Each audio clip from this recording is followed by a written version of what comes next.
Hey everyone, I'm Nick. This is my 2007 Range Rover Supercharged, and I'm stuck in a Home Depot parking lot with a giant power steering leak that happened on my way here. I was driving down the freeway, and on the on-ramp I heard a whine, and I was like, that's weird. But as soon as I started going straight, the whine went away, so I was like, oh, that's probably fine. And then when I got to the off-ramp, the whine came back, the steering wheel was shuddering, and it just got worse and worse. And then by the time I was pulling into the parking lot, I was just on power strength steering. So I'm waiting here for a tow, and once we get it home, we'll be able to get it up in the air, figure out what's going on, if the line blew out, and see what we need to do to fix it.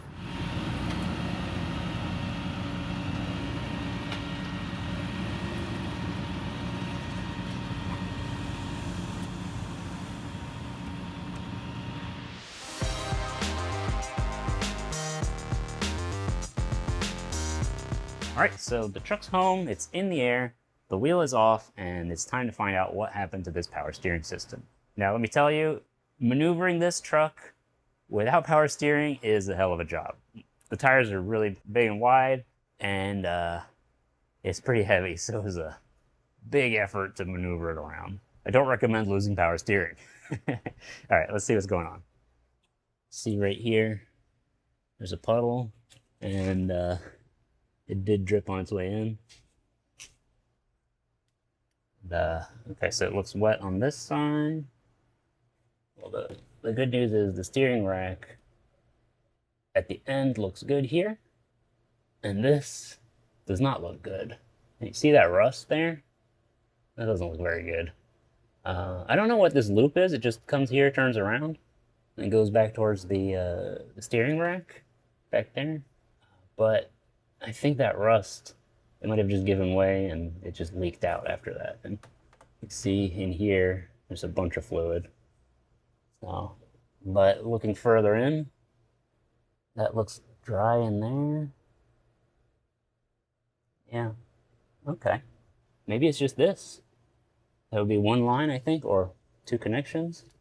It looks like that is, can I even see? Yeah, that looks like it would be from the pump to the steering rack. Let's see if I could look on the other side.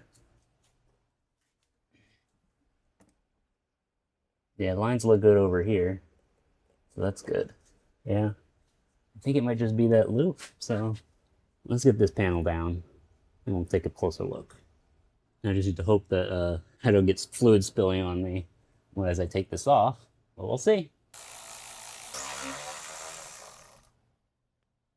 Ooh, that's some dripping. That's crusty as hell. Okay. But up here, nothing really on this side. So this line, this loop here, this little U, goes from the rack over there. Let's go to 1x. Goes from the rack up there, this line there, to this here, right there on the pump. So, yeah, this right here does not look pressure resistant. What was pretty surprising is that I didn't hear any crazy noise from the power steering pump. So hopefully that is still okay. That's over here. It's that fitting here, that banjo bolt there. Here I'm using my borescope to see the line on the steering rack. The left line that goes up further is the one we'll need to remove.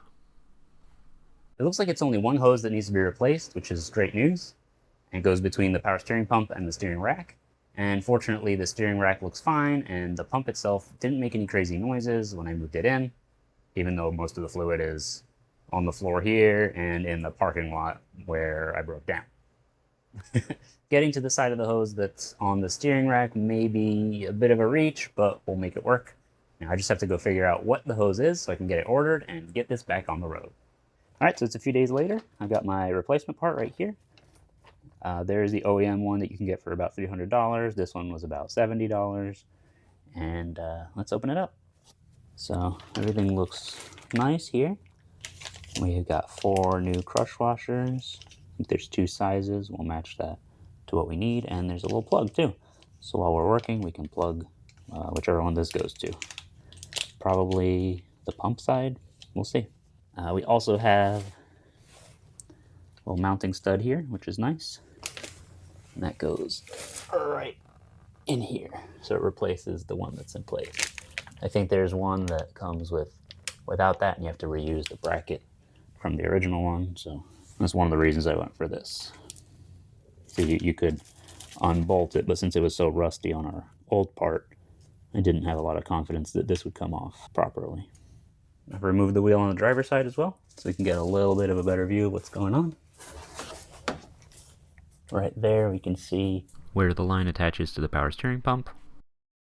The difficult part is going to be to get to the line on the power steering pump. This is the low pressure side, and the high pressure is behind there, but there's also these hoses in the way. So we're gonna have to see what we can do, if we can do it in place. Hopefully we can. And so this goes to the rack, and this goes to the pump. The nut on the hose mount to the subframe was really rusty. Unfortunately, that meant the bushing twisted instead of the nut breaking free, so I ended up cutting the bushing.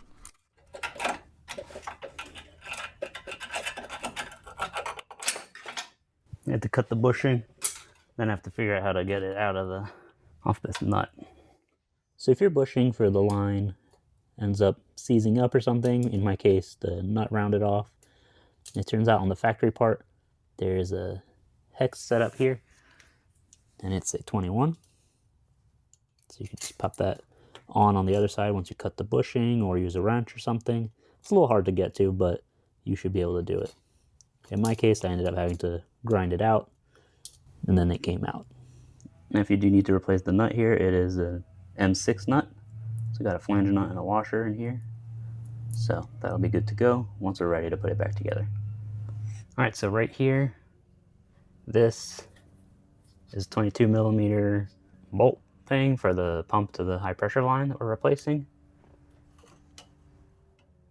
So I'm gonna see what I could do to get that loosened. I've got a 22 millimeter wrench and I got a 22 millimeter socket.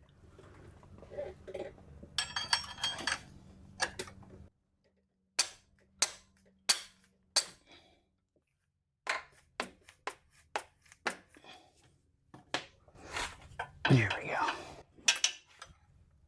Okay, I got it. It's loose now.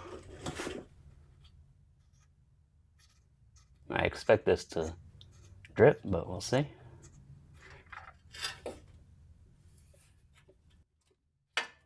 Alright, so that's the pump side out. Get that out. Got our piece here. We're gonna have to figure out how to get this bolt out. So now we have to go to in there and get the other end out. Okay, so it turns out you can reach in with the wrench. The torque on that is supposed to be about 24 Newton meters, I believe. So I was able to kind of get it in there, and then you gotta like push to loosen. It actually broke free pretty easily. So now I'm gonna get in with my little 19, keep going, get it off, pull the hose out, and we'll be good. Now I did think I had to unbolt the steering rack to like kind of make a little more room, and we were able to move it a bit, but what that also means is that when you put some force on the wrench to undo the banjo bolt, it kind of just shifts the whole rack back and forth and you don't get any leverage. So I just bolted it back down, torqued everything back up, and you can just work on it through here. Now we will need to torque that back up, and unfortunately I don't know if I'll be able to fit a torque wrench in there. It's not very likely. So we're gonna have to just make sure we get it tight enough that it seals up right, and we should be good to go. So I'm gonna reach in with my little wrench, keep undoing it, and we'll be able to pull the hose out. All right, I got it loose enough. Okay, now can I maneuver it out?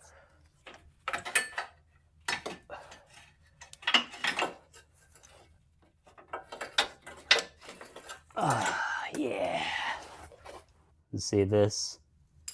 It's really flaky. You can see right there. It's shiny. That's where the hole is, I think. Now all we need to do is pull the banjo bolts out, put in our new crush washers, and transfer them over to the new part. Okay, I got my new part. I transfer stuff over. Okay, this side Looks like this crush washer crushed enough. Yeah, it was holding it in place. You can see here, it goes there. I'm going to take this washer out too. I think these are the bigger ones. It's got two sizes in here. These are indeed the replacement size. So put one on here. There we go. It actually looks like this is a O-ring insert, and this is just a regular copper washer. Hopefully that'll be just fine. Let me put this in here. Washer on there. Now this side, same thing. This washer is jammed on, so we'll just hold it. There we go. Same thing, these have the O-ring insert, but we're going to just copper. Make sure it goes in the same way. From this side, yep. You can actually see here, there's that little tab. And there we go. Okay, I did have to work the side that goes here over, kind of between the other lines and here to get back there. So I'm gonna have to do that again. Feed it up through there. Actually, I could probably just go straight in, but I think I'm gonna go up in there.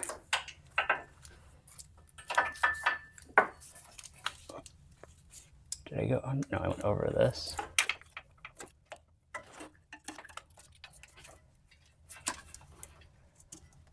Okay, untangle the lines. There we go. We got it in here. Essentially go up over this and back, and then you can slide it into position. Put the crush washer back on, and now we have to realign this with the opening here. I think it's threading. Yeah. Crush washer's in place. That's good. I'm gonna try to work this in now with the little wrench. All right, I'm gonna unbolt this just to get a little bit more reach so I can get just really tighten it up good. Let's tuck that down there. Don't want to damage the rods there. Okay. I think this means I can reach both arms in. Yeah. Because they're crush washers, I really want to make sure it's tight enough, and I can't fit a torque wrench in there, so gotta do our best. Okay. I think that's good. We'll keep an eye on it. If I need to, I can get back in there. Next is that one going there. Again, it's gonna be a little harder to show this because I have to be in this space. Don't cross thread though. Okay. Oh, shoot. Okay, I got it.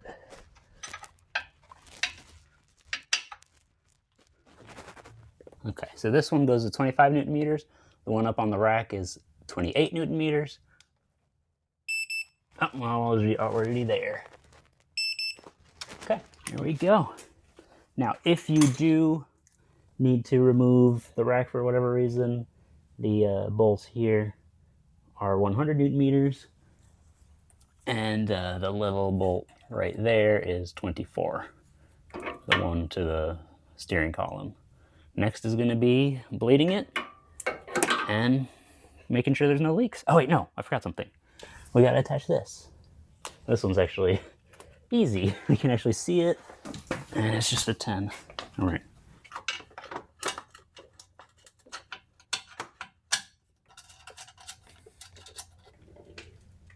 That's good. There we go.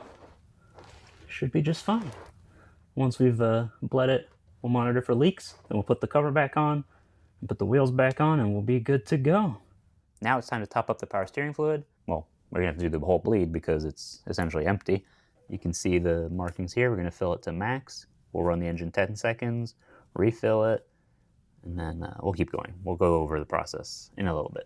There's actually a lot of discussion about which fluids are compatible with this. The manual recommends a Texaco fluid.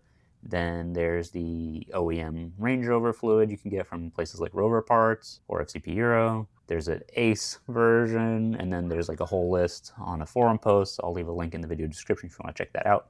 I'm going to be using CHF 11S because I have some, and it's supposed to be compatible, so we'll start filling it up.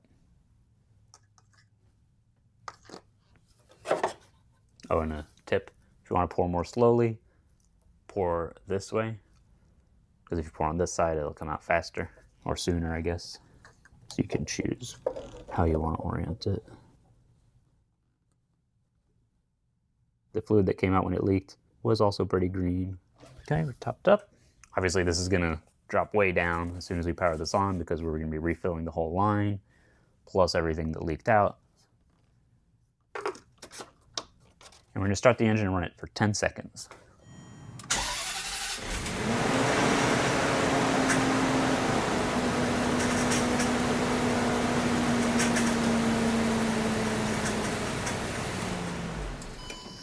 Let's see. Woo! See right here, dropped a fair amount, so we're gonna top it up again. It's also foamy, I'll show you in a minute. The air got mixed in when we powered it on with the pump. See, so we gotta let that settle down too before we keep going. All right, the foam's settled. It was only at the surface. We're gonna start it back up and we're gonna turn it lock to lock, and then we'll turn it back off.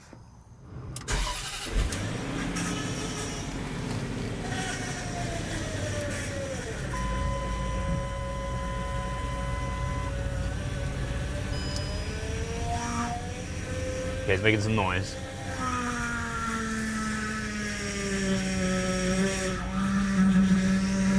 There's still bubbles in here.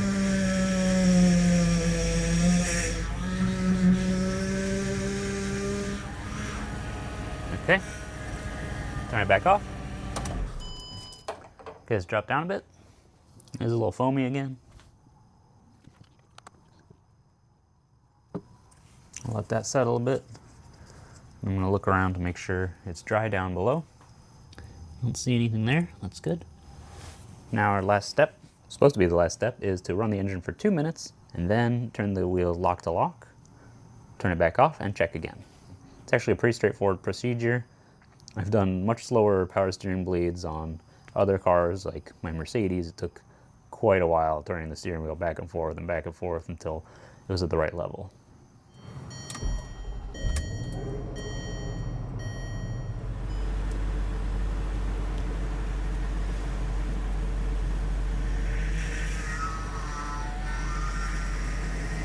Still getting some sounds.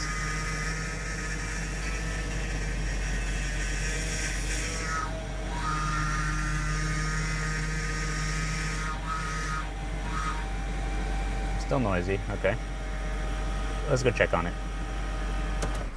It only dropped a little bit. Still a little noisy, so I'm sure it will continue to drop, but we'll start it up again and do some wheel turns. But let's top it up first. It's still a little foamy.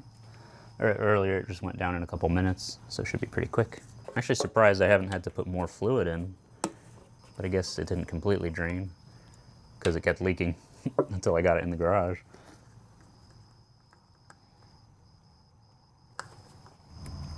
See right there, the connection on the pump looks good. And I don't see any fluid on the steering gear. Nice and dry, that's good. So I think now it's just a matter of making sure it's bled. So we'll run it again, turn the wheel. And one thing to note is you don't want to hold it at full lock. The manual actually says do not hold it longer than 10 seconds. And actually when I drive, I usually will, if I get to full lock, I'll just back it off just a little bit to reduce the strain on the power steering. Let's run it a little more. All right, so I've started it. It's quiet. Still quiet. So it really looks like the procedure is really simple. It's 3 main steps. Top it up and run it 10 seconds. Top it up and start the engine, turn lock to lock. Stop it, top it up, run the engine 2 minutes and then turn lock to lock. And here we are.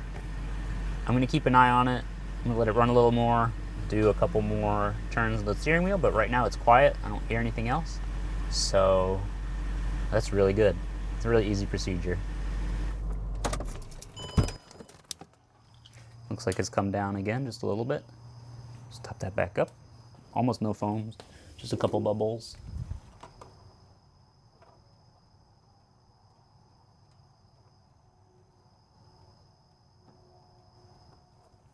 I really wonder if it just retained enough fluid to not damage the pump, but it wasn't able to build pressure anymore, which is why I lost power steering and also drained a lot.